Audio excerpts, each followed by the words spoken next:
pala guys, August na nga pala ngayon. Natatandaan nyo ba yung time na sinabi ko, iipunin natin lahat ng holes natin every month. Since August na, i-check na natin yung kahon. Mga naipon natin doon. Noong nakaraang July.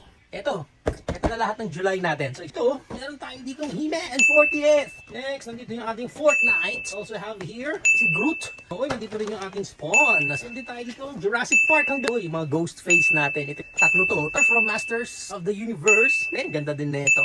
Ito yung ating Cringe Hulk. Cringe Thor. Masters of the Universe ito si Bad. Correct lang yung name nito. Nakalimutan ko na. Uy, si Shao Kahn. Uy, another Thor. Si Dark Thor. Another He-Man. Hero.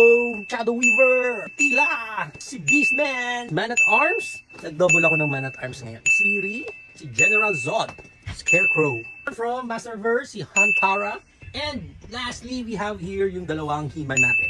Hindi ko pa na-review until now. Nag-jump start na tayo ng August natin. August holes. Ito, isa pang He-Man. Evelyn.